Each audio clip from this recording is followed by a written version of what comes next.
हम आज हैं फाइनल टॉपिक पे और वो क्या है ए क्रॉस बी। दो वेक्टर की क्रॉस प्रोडक्ट जिसका रिजल्ट क्या आता है एक वेक्टर क्वांटिटी ही आता है।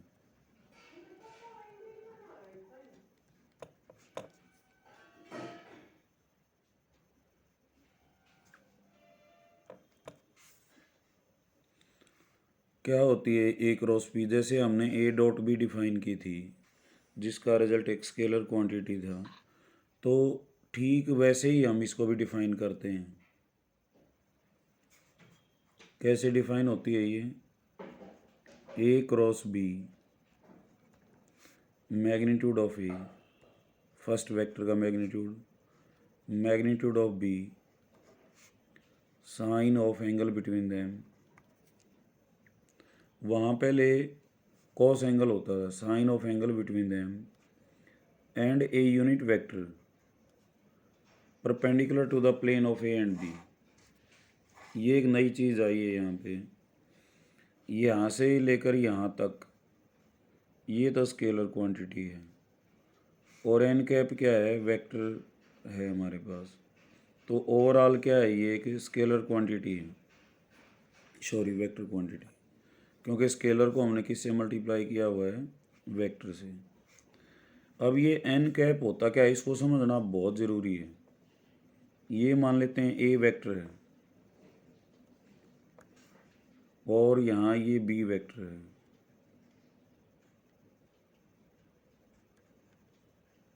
और इनके बीच का एंगल थीटा है। तो ये जो एन कैप होता है ये दोनों के परपेंडिकुलर होता है।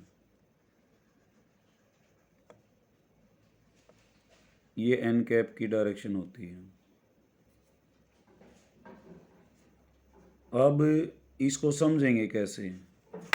जैसे यहाँ पे ये बहुत ज़रूरी है, ए टू बी क्रॉस प्रोडक्ट कहाँ से कहाँ है? ए से बी पे, ए क्रॉस बी है, ये बहुत मायने रखता है। तो ए से बी पे है और ए बी को जो प्लेन रखती है उसके परपेंडिकुलर एन कैप है। अगर ये कागज़ में है, ए बी कागज़ में है, बी भी कागज़ में, कोई तो प्लेन होगी जो दो वेक्टर को रखेगी। तो एन कैप उसके परपेंडिकुलर होता है। ये perpendicular to the plane of paper है। पेपर जो हम कागज़ यूज़ कर रहे हैं इसके खड़ा है बिल्कुल, जैसे ये पेन खड़ा है ना, ऐसे ऐसे ऊपर की तरफ जो है ये खड़ा हुआ है। और ए और बी इस कागज़ में है। अगर बी से मैं ए लूँगा तो क्या हो जाएगा? Magnitude of A B, magnitude of A, sine of angle between them. यहाँ तक तो वही बात है, लेकिन अब की बार क्या होगा? इसकी डायरेक्शन चेंज हो जाएगी। क्या हो जाएगा? ये माइनस एन कैप हो जाएगा। यानी कि अब तो था प्लेन और पेपर के ऊपर की तरफ, अब की बार क्या हो जाएगा? ये नीचे की तरफ। जैसे मैं अपने हाथ को, जैसे मैं बता रहा हूँ, ये अंगूठा है, ये जो उंगली है लंबी वाली, ये तुम्हारा ए है, ये बी है। जो ये उंगली है ये बी है, ये ए है। ए से बी प्रोडक्ट। तो जो थंब की जो डायरेक्शन है तुम्हारी, ये किसकी है? एन कैप की है। अगर मैं बी से ए पे लूँगा तो मेरे को हाथ कैसे करना पड़ेगा? ऐसे करना पड़ेगा। तो बी से जब मैं, ये बी है, ये ए है तुम्हारा, बी से मैं ए पे आऊँगा तो अंगूठे की का जो है वो किधर गया? वो नीचे की तरफ गया, परपेंडिकुलर टू द प्लेन। लेकिन डाउनवर्ड कागज़ के अंदर है, इनटू द पेपर बोलेंगे, और पहले वाले को आउट बोलेंगे, out of the plane of the paper. तो यहाँ पे ये माइनस बाहर आ जाएगा। तो माइनस बाहर आने के बाद हमारे पास ये आ जाएगा। तो इससे क्या शो हो रहा है कि ए क्रॉस बी जो है वो माइनस बी क्रॉस ए है। पहली बात, वहाँ क्या होता था? वहाँ तो ये होता था कि ए डॉट बी वो बी डॉट ए के बराबर होती थी। अब ये जो एन कैप है ना, ये हमें जो है थोड़ा सा ये करेगा, इसको निकालना बड़ा, समझना निकालना जो है इसको बड़ा ध्यान रखने वाली बात है, हमने सावधान रहना इससे। अब ही हमने क्या किया है, हमने अब इसको डिफाइन किया है, ए क्रॉस बी को क्या किया है, magnitude of A, magnitude of first vector, magnitude of second vector, sine of angle between them and a unit vector perpendicular to the plane. इसको लिखेंगे कैसे, इसकी परिभाषा जो डेफिनेशन है वो क्या है, the cross product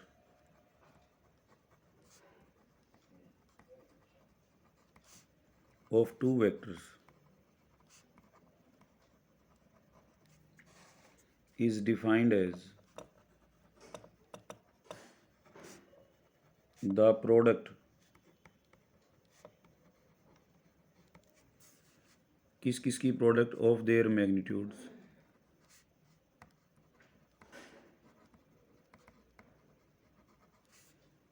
coma sine of angle between them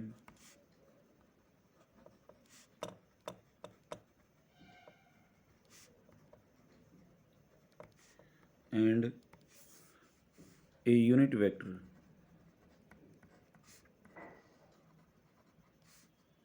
perpendicular to, वो ए के भी परपेंडिकुलर है, वो बी के भी है, तो हम क्या लिखेंगे, plane of A vector and B vector, cross product of two vectors A and B. ठीक है, ये ऐसे लिखी जाती है। अब हमारे पास एक दो पर्टिकुलर केस भी आएंगे, और सबसे पहले आई जे के को लेते हैं, क्योंकि हमारे पास जो वेक्टर हैं वो कंपोनेंट्स के रूप में मिलता है, जहाँ आई भी होता है, जे भी होता है और के भी होता है। ये तुम्हारा आई कैप है, ये तुम्हारा कोई इसने के कैप ले लेते हैं राइटर, और कई जैसे मैं ये जे ले रहा हूँ, और ये क्या होता है, के कैप। ठीक है,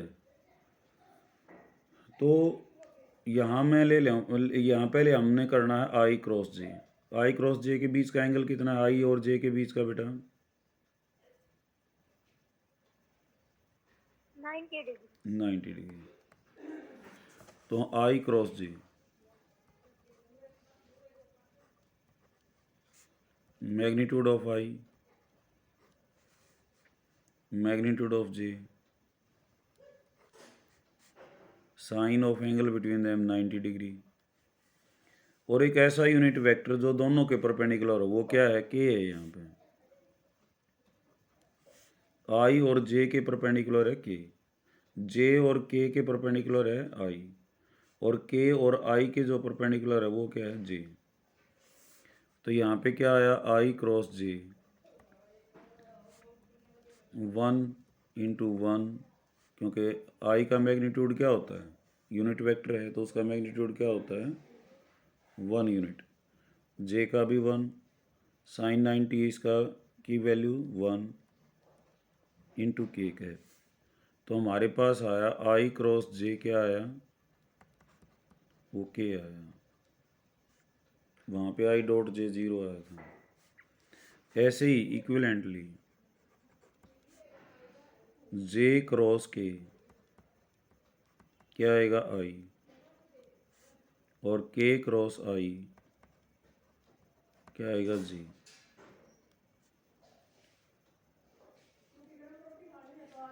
और जे क्रॉस आई, क्योंकि ये आई क्रॉस जे जब के है तो इसका उल्टा क्या होगा, नेगेटिव होगा ना, तो माइनस के क्रॉस जे माइनस आई, और आई क्रॉस के माइनस जे। अब इस बात को याद कैसे किया जाएगा, रखा जाएगा, ये मैंने आई लिख लिया साइकिल में, और एक जे लिख लिया, और एक क्या लिख लिया, के। जब हम ऑर्डर में होंगे क्लॉकवाइज सेंस में होंगे। क्लॉक सुई की घड़ियाँ जो ऐसे ही घूमती हैं ना, घड़ी की सुइयाँ जो होती हैं वो ऐसे चलती हैं। तो आई और जे कंटिन्यूसली लूँगा तो नेक्स्ट आएगा। आई और जे की क्रॉस प्रोडक्ट क्या आएगी? के आएगी। जे और के की क्या आएगी? आई आएगी। के और आई की क्या आएगी? जे आएगी। अगर मैं उल्टा चलता हूँ या मैं साइकिल को तोड़ देता हूँ, तोड़ने का मतलब है जे के बाद के आना चाहिए, लेकिन जे के बाद मैंने क्या ले लिया? आई ले लिया। तो माइनस का जो रह गया वो, और कोई कैसा साइन, उसका माइनस आएगा। उल्टा चलूँगा जब भी, जे और आई माइनस के और जे माइनस आई और के माइनस जे। उल्टा चलूँगा तब भी, और इस साइकिल को तोड़ूंगा जब भी। लेकिन अगर आई जे के कंटिन्यूसली चलता हूँ तो नेक्स्ट आएगा आई और जे की क्रॉस प्रोडक्ट के, जे और के की आई, के और आई की जे, ऐसे। और यहाँ पे जब थीटा जीरो, पर्टिकुलर केस, ये तो 90 का था, वहाँ भी हमने पर्टिकुलर केस डिस्कस किए थे। वहाँ पे क्या किया था? ए डॉट बी 90 पे क्या हो गया था? ज़ीरो आ गया। यहाँ ज़ीरो नहीं आया, यहाँ पे कुछ ना कुछ कोई वेक्टर आएगा। वो यूनिट वेक्टर हैं तो उनके परपेंडिकुलर एक यूनिट वेक्टर ही आएगा। पर्टिकुलरली जब आई और जे की प्रोडक्ट होगी तो के आएगा। जब थीटा जीरो तो ए क्रॉस बी क्या होगा? Magnitude of A, magnitude of B, sine of zero, n cap. ईव चाहिए हो एन कैप कुछ भी हो, ये क्या रहेगा? ये सारा जीरो हो जाएगा साइन जीरो के कारण। थीटा जीरो का मतलब है उनका पैरेलल हो जाना। ए वेक्टर है और ये बी है, जब ये जीरो एंगल है तो इसका मतलब बी भी इसी डायरेक्शन में है। तो for parallel vectors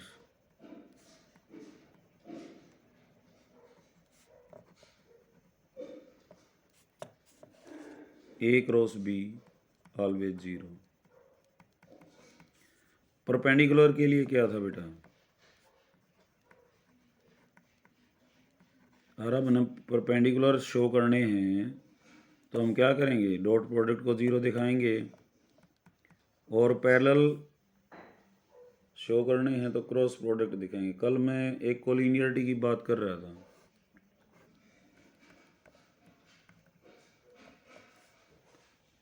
A B C collinear थे। मैंने क्या दिखाया था कि दो वेक्टर बनाए थे यहाँ, ए बी और ए सी। वो दोनों एक दूसरे के स्केलर मल्टीपल थे। दूसरे शब्दों में ए बी और ए सी क्या हैं? पैरेलल भी हैं। तो इनकी क्रॉस प्रोडक्ट क्या आ जाएगी? जीरो। तब भी क्या कहा जाएगा कि ए बी सी कैसे हैं? कोलिनियर है। कोलिनियरिटी कई तरीके से प्रूव की जाती है, वो जब भी कोई ऐसा केस आएगा मैं बताता रहूँगा। अब बात आती है दूसरी, जो नेक्स्ट है बात हमारे पास, वो क्या आती है? आके ए क्रॉस बी हमने देखा अभी। क्या था ए क्रॉस बी? कोई भी एक स्टूडेंट बताए मेरे को।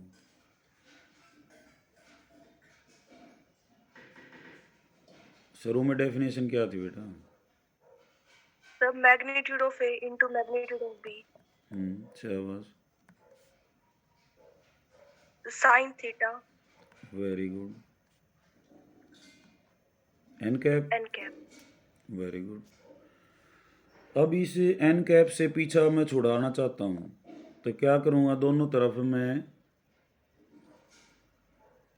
मैग्नीट्यूड ले लेता हूँ, तो सारे का मैग्नीट्यूड।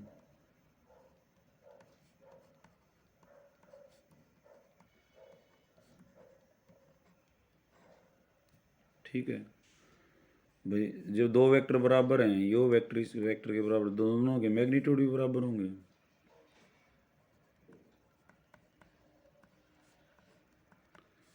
तो मैग्नीट्यूड ऑफ ए, मैग्नीट्यूड ये तो बराबर रहेंगे, इनका के होना था। मैग्नीट्यूड का फिर मैग्नीट्यूड ले लिया, वाई का बात है। साइन थीटा पॉजिटिव हो जाएगा एक्यूट, और मैग्नीट्यूड ऑफ एन कैप अब यूनिट वेक्टर का मैग्नीट्यूड क्या होता है? तो 1। 1।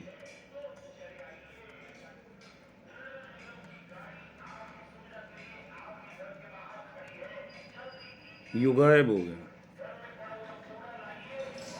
मैग्नीट्यूड लेते ही जो है क्या होगा, वो गायब हो जाएगा। अब साइन थीटा क्या आ जाएगा यहाँ से, ये इधर आ जाएंगे दोनों।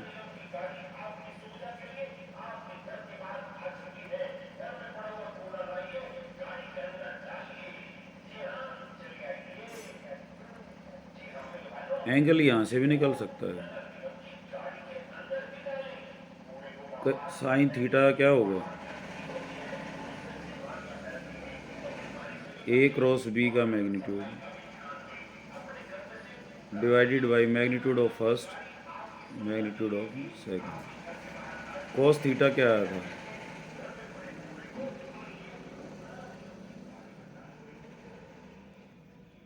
दोनों के डॉट प्रोडक्ट, और divided by magnitude of first और मैग्नीट्यूड ऑफ सेकंड। डॉट अगर दे रखा है, कई बार क्या होगा डॉट दे देगा वो ये ना दे, और कई बार ये ना दे ये दे देगा। तो जब डॉट देता है और मैग्नीट्यूड देता है तो कॉस का यूज़ करेंगे, और जब क्रॉस दे देता है, ए दे देता है और बी का मैग्नीट्यूड दे देता है, तो हम किसका यूज़ करेंगे, साइन थीटा का। एक और इम्पोर्टेंट इन्फॉर्मेशन है यहाँ से, और वो क्या है,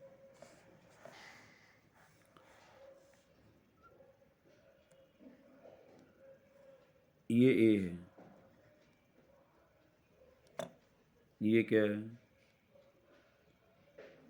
बी है, ये एंगल थीटा है। और मैं इस पैरेललोग्राम को पूरा कर लेता हूँ।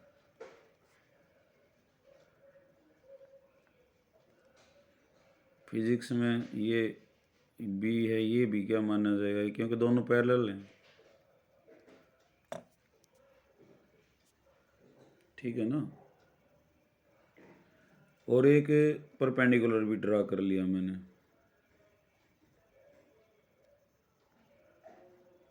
ये एंगल थीटा था ही, ये ओ है, ये ए है, ये बी है, ये सी ले लेता हूँ, और ये जहाँ परपेंडिकुलर ड्रॉ किया है, ये एल ले लो, एम ले लो, कुछ भी ले लो, एल ले लिया पॉइंट। ए क्रॉस बी का मैग्नीट्यूड क्या आया था बेटा, मैं इसको अलग कर देता हूँ। Magnitude of A, magnitude of B और साइन थीटा, यही आया था ना। जी सर। ओके, अब मैग्नीट्यूड ऑफ ए क्या है, O A length, magnitude of B क्या है, ओ बी लेंथ, और गुणा में क्या है, साइन थीटा। ओ ए क्या है, इस पैरेललोग्राम का बेस है,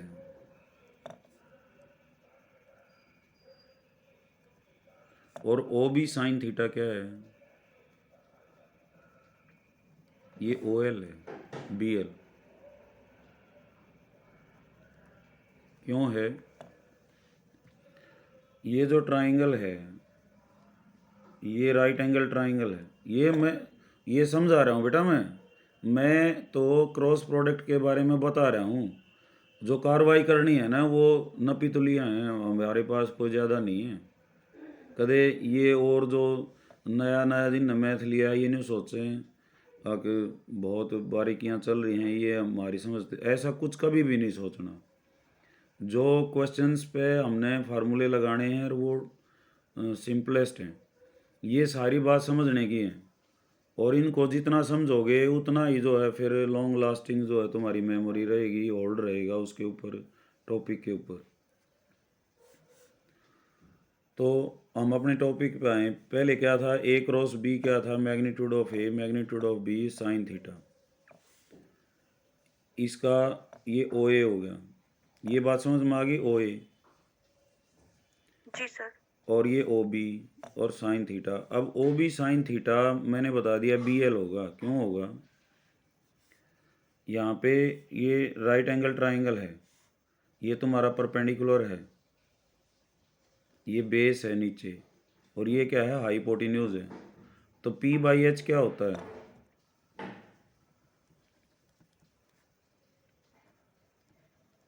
साइन थीटा। तो पी क्या है जी। तुम्हारा, परपेंडिकुलर क्या है, बी एल, और हाइपोटेन्यूज क्या है, O B. P by H ये तो होता है ही। तो बी एल क्या हो गया, ओ बी इधर आके मल्टीप्लाई हो जाएगा। तो बी एल क्या आ गया, ओ बी साइन थीटा। और जो बी एल है ये क्या है, हाइट ऑफ द पैरेललोग्राम है, पैरेललोग्राम की हाइट है। तो बेस गुणा में हाइट, ये क्या होता है,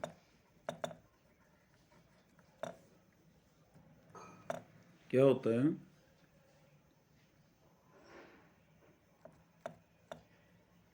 area of parallelogram. Base into height क्या होता है, और half of base into height क्या होता है, एरिया ऑफ ट्राइंगल। वो इस ट्राइंगल को हम आधा आधा कर देंगे तो ये पैरेललोग्राम का एरिया का आधा क्या हो जाएगा, एरिया ऑफ ट्राइंगल। तो एरिया ऑफ ट्राइंगल भी पूछ सकता है वो, और एरिया ऑफ पैरेललोग्राम भी पूछ सकता है। तो एरिया ऑफ पैरेललोग्राम क्या हो गया, ए क्रॉस बी का, मैं ए क्रॉस बी निकाल लो और उसका मैग्नीट्यूड निकाल लेंगे। हमने क्रॉस प्रोडक्ट भी निकालनी आती है और उनका मैग्नीट्यूड भी निकालना आता है। और एरिया ऑफ ट्राइंगल क्या हो जाएगा, इसका आधा कर दो, क्योंकि वो half of base into height होता है। तो यहाँ क्या हो जाएगा, 1/2 ए क्रॉस बी।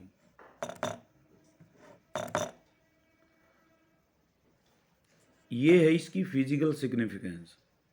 जो भी हम वेक्टर पढ़ रहे हैं तो इनकी फिजिकल सिग्निफिकेंस को समझना बहुत ज़रूरी है।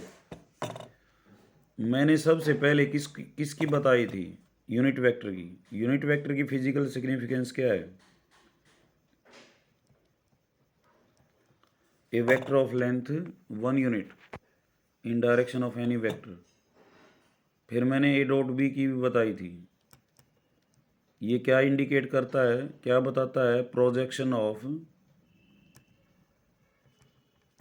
One vector in direction of other.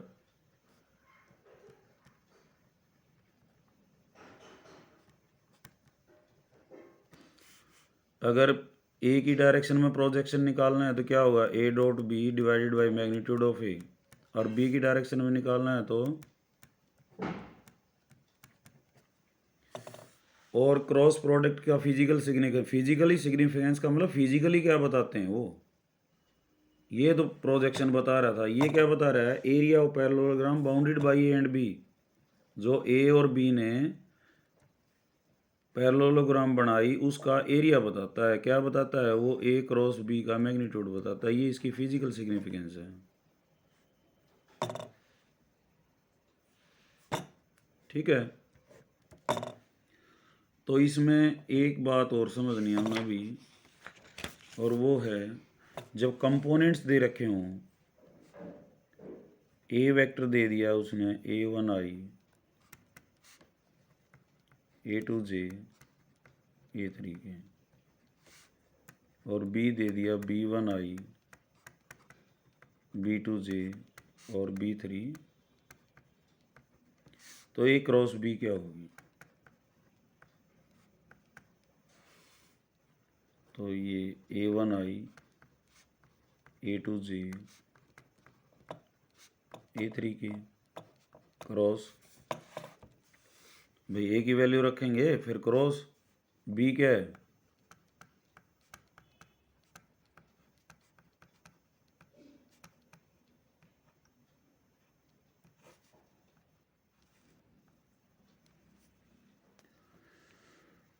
ये क्रॉस प्रोडक्ट है। अब मैंने तरीका क्या बताया था, आके स्केलर स्केलर ने गुणा कर लो, A1 गुणा में B1, और वेक्टर वेक्टर ने गुणा कर लो, और बीच में क्रॉस है तो क्रॉस डॉट है तो I क्रॉस I। फिर इसकी प्रोडक्ट इसके साथ होली। अब इसकी product A1 B2 I cross, पहले जोन सा पहले है तो पहले लिखना, पाछा है तो पाछा है, A क्रॉस J। फिर क्या होगा अगला, बताओ कोई भी। A1 B3 I cross J। I cross K बेटा, K है ना, ये I था। Very good. अब इसकी बारी है, प्लस A2 B1 और J क्रॉस I। फिर इसकी गुणा क्या होगी, कोई भी एक स्टूडेंट बताए मेरे को। A2 B2 into J cross J। Very good. और फिर लास्ट में क्या होगा इस लाइन में, A2 B3 B3 और J cross K। J K। Okay. अब एक और बच गया, A3 B1, स्केलर को पहले गुणा कर लो, और K क्रॉस I,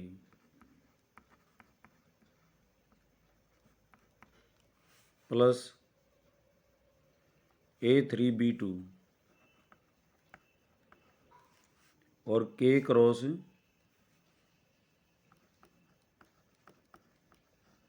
J, और लास्ट में A3 B3 और K cross K। Very good. हम अपने साइकिल को देखें, I के बाद क्या आना है J, और J के बाद K। I cross I vector की वेक्टर के साथ क्रॉस प्रोडक्ट क्या होती है, 0। ये तो 0 हो गया, plus A1 B2 I cross J cycle में है तो क्या आएगा K, plus A1 B3 I cross K, I के बाद J छोड़ के न K पे गया ये, तो क्या आ जाएगा इसका, माइनस J। समझ रहे हो बात को, I के बाद क्या आना चाहिए था J, लेकिन इसने क्या लिया, I के बाद K लिया, बीच वाला छोड़ दिया, तो बीच वाला जो छूट गया एक तो आंसर वही है, और नेगेटिव साइन, इस बात का ध्यान रखना। प्लस A2 B1, अब है J क्रॉस I, J के बाद K आना चाहिए था, लेकिन क्या आया, I आया, तो इसका आंसर क्या आएगा J क्रॉस I का, बताओ कोई भी। Sir minus K। माइनस के, very good. Plus A2 B2, ये J क्रॉस J आ गया, तो ये क्या आएगा 0, 0। प्लस A2 B3 और यहाँ J cross K, J cross K, तो क्या आएगा I। सर ठीक है। तीसरी line A3 B1 K cross I, K के बाद I, ठीक है, तो क्या आएगा J, नहीं, K के बाद I कंटिन्यूस है बेटा, J, प्लस सर यहाँ पे क्लॉकवाइज का कोई रोल नहीं है। क्लॉकवाइज ही हम स्टडी कर रहे हैं बेटा, क्लॉकवाइज अगर ऑर्डर में है तो पॉजिटिव आंसर है, और एंटी क्लॉकवाइज है तो नेगेटिव है।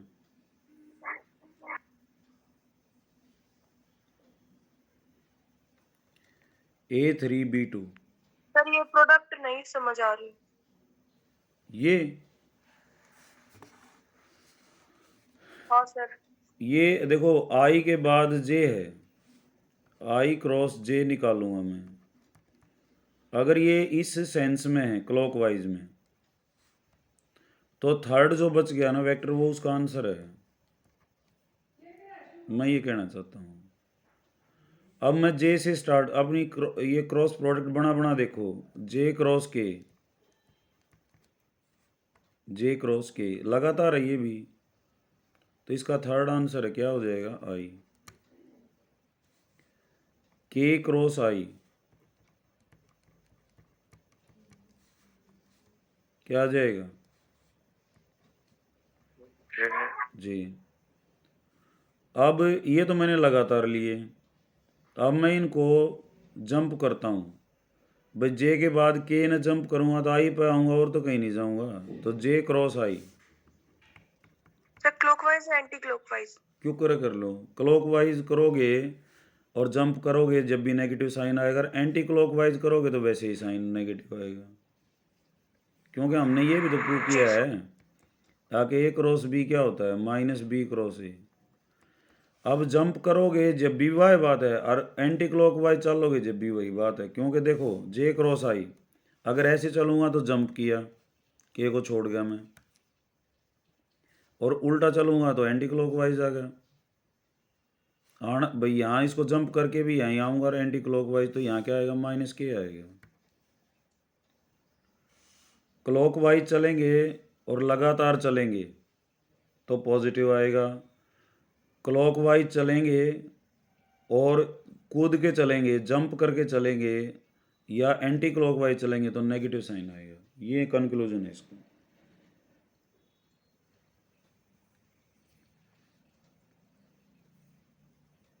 तो यहाँ हमारे पास A3B2 था, तो K क्रॉस J है बेटा, K के बाद क्या है J, ये एंटी क्लॉकवाइज हो गया, तो कैसा साइन आएगा I आएगा, या K के बाद I आना चाहिए था, क्या हो गया जंप हो गया, J आ रहा है, तो जो जिसको जंप किया वही नेगेटिव -I।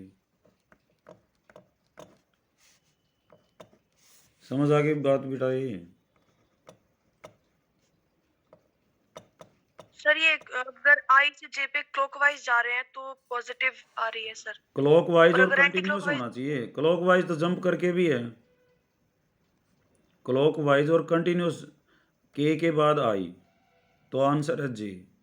I और J तो आंसर है K, J और K, ठीक है, तो आंसर है I से। अच्छा सर, अगर आई से जे पे जाए या जे से आई पे जाए पॉजिटिव आएगा? नहीं, J से I पे आएंगे तो नेगेटिव आएगा। सर कॉन्टिन्यूस तो है ना? कंटिन्यूस है लेकिन एंटी क्लॉकवाइज हो गया ना, वो एंटी क्लॉकवाइज हो और क्लॉकवाइज में जंप हो तो दोनों में नेगेटिव साइन आएगा। ये अब ये तुम कह रहे हो I से J, तो क्लॉकवाइज हो गया ये, ठीक है, K आंसर हो गया। J से I कैसे होगा एंटी क्लॉकवाइज, और तो सर नेगेटिव के। हाँ, तो नेगेटिव ऑफ K।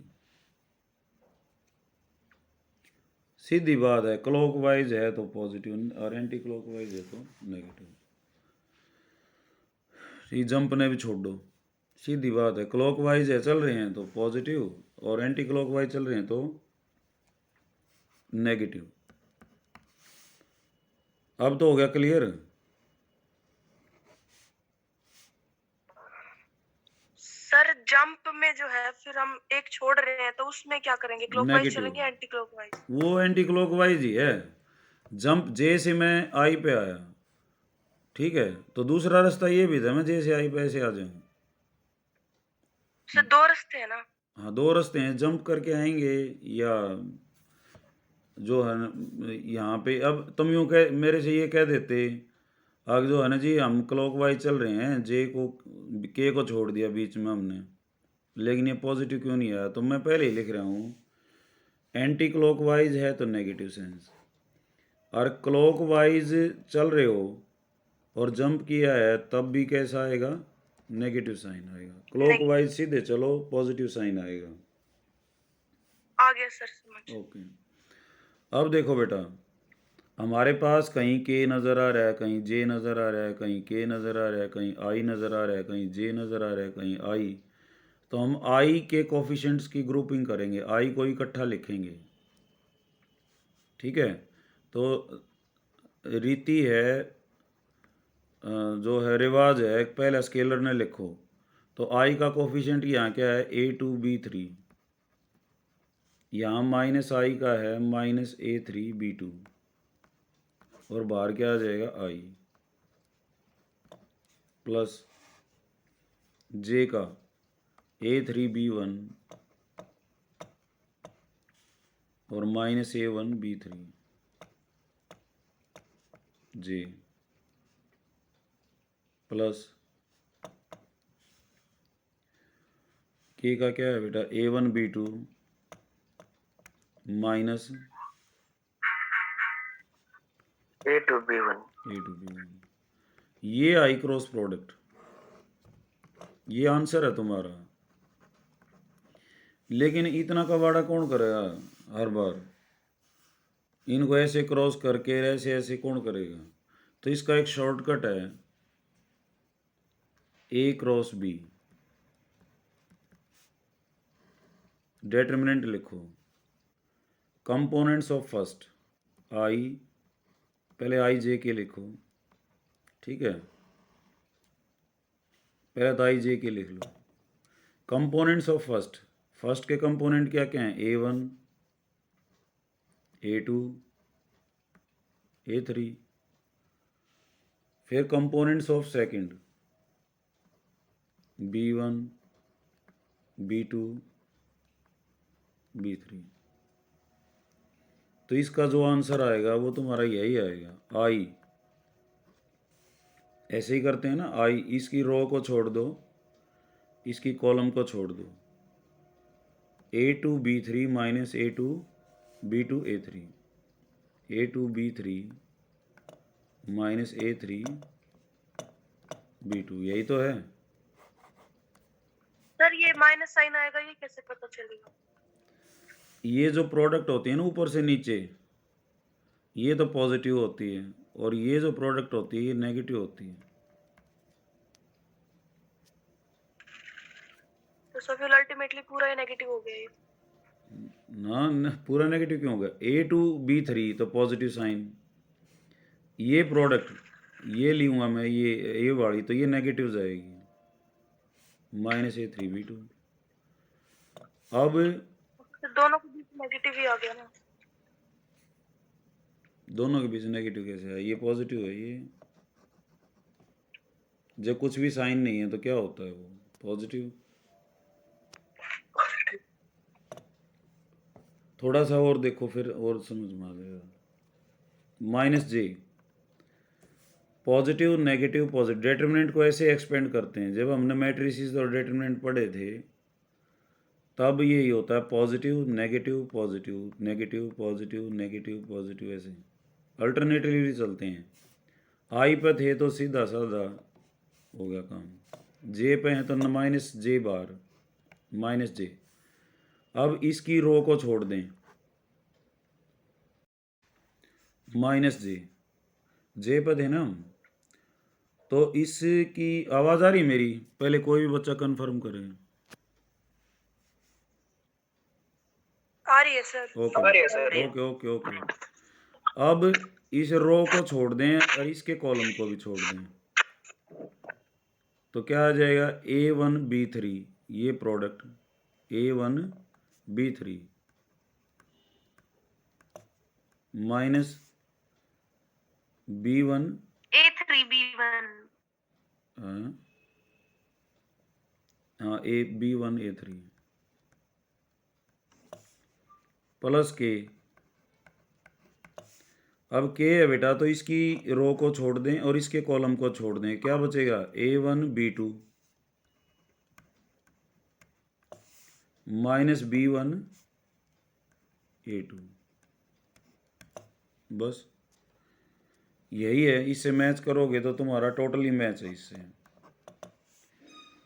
तो जब भी हमने क्रॉस प्रोडक्ट करनी होगी तो क्या करेंगे? आई जे के को लिख के पहले के कंपोनेंट्स लिख लो, दूसरे के लिख लो और ये सॉल्व कर लो।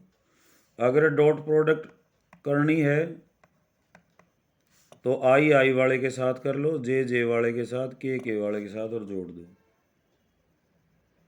ठीक है, तो अब हम रेडी हैं एक्सरसाइज करने के लिए। अपनी जो है उसमें कुछ भी ऐसा नया नहीं है। अब जो कुछ तुम्हें बताया गया है इसी से रिलेटेड हैं। तो पहला जैसे एक दो क्वेश्चन मैं कर देता हूँ, ये पेज भर जाएगा पूरा, बाकी फिर हम इवनिंग टाइम में करेंगे। एग्जाम्पल पढ़ लेना इनके, करियो मत, कराऊँगा मैं, ठीक है, लेकिन पढ़ लेना उनको और समझ में आ जाएगा तो कर भी लियो।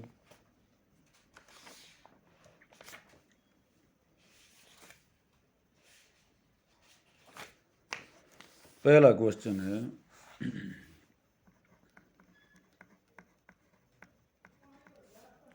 ए क्रॉस बी का मैग्नीट्यूड निकालना है। ओके, और इसने ए दे दिया I-7J प्लस 7K, और बी क्या है? 3I-2J plus 2K। तो पहले हम क्या करेंगे बेटा? ए क्रॉस बी निकालेंगे। I-J-K components of first. आई का कोफिशिएंट क्या है? 1। जे का क्या है?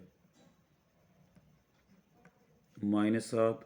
माइनस वाला साथ लिखना, छोड़ना नहीं है। और के वाला 7। यहाँ बी के कंपोनेंट्स, आई का 3, जे का -2 और के का 2।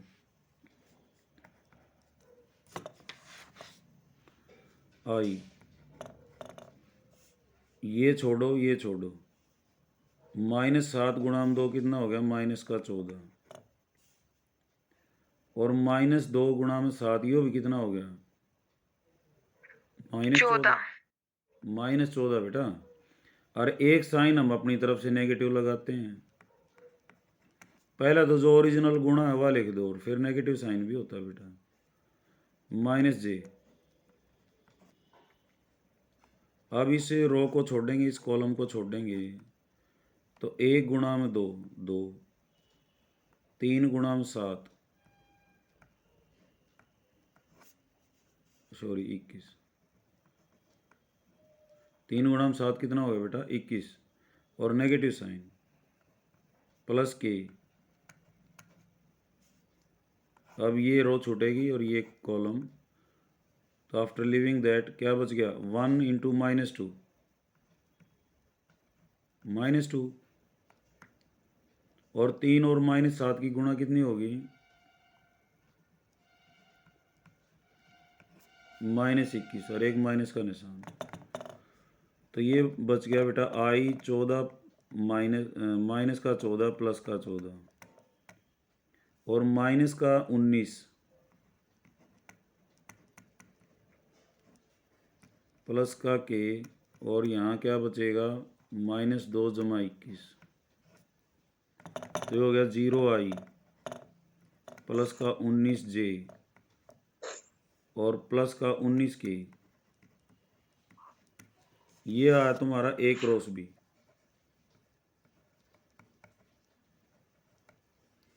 अब इसका मैग्नीट्यूड,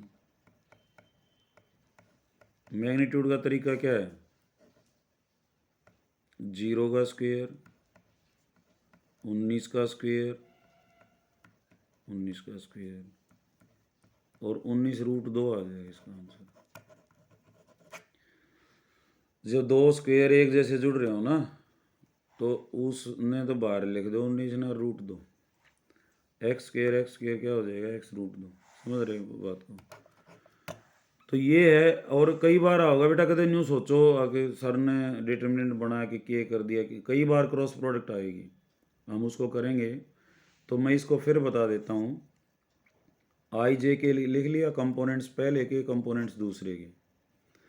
अब आई है तो पहली रो छोड़ो, कॉलम छोड़ो, उस एलिमेंट का रो कॉलम छोड़ दो, जो बच गया ऊपर से प्रोडक्ट आओगी नीचे न्यू, -7 गुणा 2 -14, -2 गुणा 7 -14 आएगा, तो माइनस ऑफ -14, फिर -j, पॉजिटिव नेगेटिव पॉजिटिव, चार, ये तो 3 क्रॉस 3 का है, 4 क्रॉस 4 का भी होता है डिटरमिनेंट, 5 क्रॉस 5 का गणे हो, -j, ये छोड़ो ये छोड़ो, तो 1 गुणा में 2, 3 गुणा में 7 -21, प्लस का के, 1 गुणा -2 -2, माइनस में 21, ठीक है, माइनस का -21,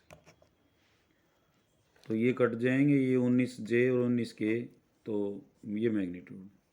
ठीक है, यहाँ तक कर लेना बेटा, पहला क्वेश्चन कर लियो, और इनको कंसेप्ट्स को ध्यान से समझ लेना। ठीक है बेटा, थैंक यू।